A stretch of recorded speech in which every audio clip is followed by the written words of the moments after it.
সবাই মরে যাবো, আমরা সবাই, কেউ থাকবো না। এই পৃথিবী থাকার জায়গা নয়। কিয়ামতের সময় আল্লাহ তাআলা মালাকুল মাউতকে বলবেন, সবার রূহ কবজ করে ফেলো, সবার, কেউ থাকবে না, সবার রূহ কবজ হয়ে যাবে। আল্লাহ মালাকুল মাউতকে বলবেন, মালাকুল মাউত কি অবস্থা? বলবে সব শেষ। মাইয়াবকা, কে বাকি? মালাকুল মাউত বলবে জিনেরা বাকি, যাদেরকে দেখা যায় না। আল্লাহ বলবেন জিনদেরকেও শেষ করে ফেলো, রূহ কবজ করো। মালাকুল মাউত আজরাইল জিনদের রূহ কবজ করবে। আল্লাহ এবার জিজ্ঞেস করবে, ইয়া মালাকাল মাউত আখবিরনি মাইয়াবকা, এবার বলো আর কে বাকি? মালাকুল মাউত বলবে, আল্লাহ মানুষগুলো সব শেষ, জিনগুলাও শেষ, এবার বাকি ইবলিস শয়তান। কে বাকি? ইবলিসরেও শেষ করো, ইবলিসও শেষ। আল্লাহ আবার জিজ্ঞেস করবেন, ইয়া মালাকাল মাউতি মাইয়াবকা, আর কে বেঁচে আছে বলো। মালাকুল মাউত বলবে, আল্লাহ আপনার কথা অনুযায়ী পৃথিবীর সব মানুষের রূহ কবজ করলাম, সব জিনদের রূহ কবজ করলাম, ইবলিসের রূহ কবজ করলাম, এখন আছে শুধু ফেরেশতারা। আছে কারা? যাও ফেরেশতাদের রূহ কবজ করো, ফেরেশতাদের রূহ কবজ হয়ে যাবে। এবার আল্লাহ জিজ্ঞেস করবেন, ইয়া মালাকাল মাউত আখবিরনি মাইয়াবকা। মালাকুল মাউত বলবে, আল্লাহ আপনার কথা মতো ধরে ধরে সব শেষ, ফেরেশতাও শেষ, 4 জন ছাড়া। কয়জন ছাড়া? জোরে বলেন, কয়জন ছাড়া? ইসরাফিল, জিব্রাইল, মিকাইল, আজরাইল। আল্লাহ এই 4 জন আমরা বাকি। আল্লাহ বলবে, যাও ইযহাব ইনতালিক ইলা জিবরিল ওয়াকবাদ রূহা, জিব্রাইলের রূহ কবজ করো। ইযহাব ইলা ইসরাফিল ওয়াকবাদ রূহা, ইসরাফিলের রূহ কবজ করো। ইযহাব ইলা মিকাইল ওয়াকবাদ রূহা, রূহ কবজ করো। ওই 3 ফেরেশতাও শেষ। এবার আল্লাহ তাআলা জিজ্ঞেস করবেন, ইয়া মালাকাল মাউত আখবিরনি মাইয়াবকা, হে মালাকুল মাউত আর কে বাকি আছে বলো। মালাকুল মাউত বলবে, আল্লাহ আপনার কথা মতো মানুষগুলো শেষ, জিনগুলো শেষ, ইবলিস শেষ, আমার বাকি 3 ভাই ইসরাফিল, মিকাইল, জিব্রাইলও শেষ, শুধু আমি, শুধু আমি। আল্লাহ বলবেন, কেউ নাই? মালাকুল মাউত বলবে, না আল্লাহ কেউ নাই। এবার আল্লাহ তাআলা বলবেন, মালাকুল মাউত তুমি তো সবাই রে মারছো, এবার তুমি মরো, এবার তুমি মরো, তুমি মরো।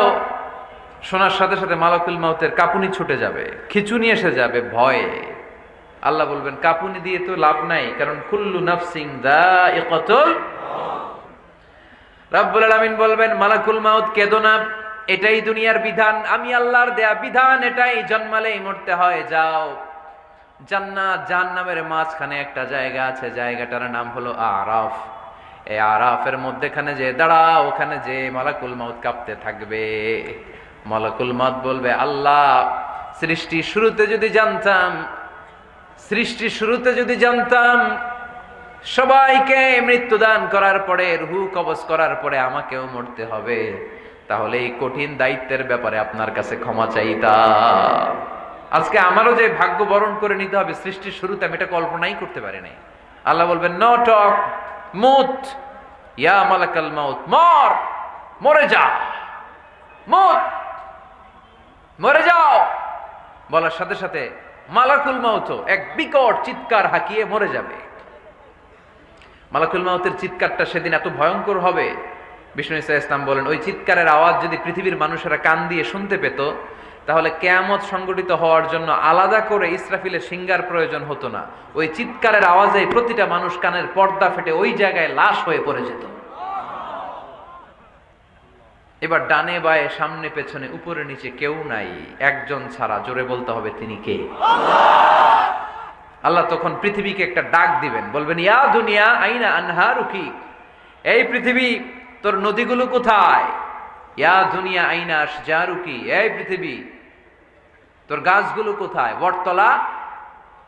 ইয়া দুনিয়া আইনাল জিবাল, তোর বড় বড় মাউন্ট এভারেস্ট পাহাড়, আলাস্কা পর্বতমালা, আলপস পর্বতমালা, এগুলো কোথায়?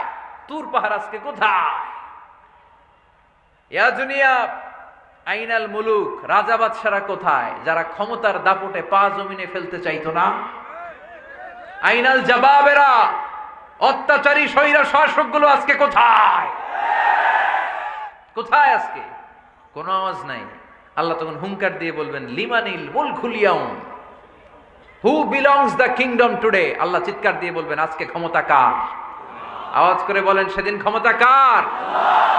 আল্লাহ সেদিন প্রশ্ন করে নিজেই নিজের প্রশ্নের উত্তর দিবেন, লিমানিল মুলকুল ইয়াউমা লিল্লাহিল ওয়াহিদিল কাহ্হার। সেদিন ক্ষমতা দুনিয়ার কোনো রাজার নাই, কোনো বাদশার নাই, কোনো স্বৈর শাসকের নাই, কোনো সুলতানের নাই, কারো নাই। সেদিন ক্ষমতা চলবে একজনের, তিনি কে?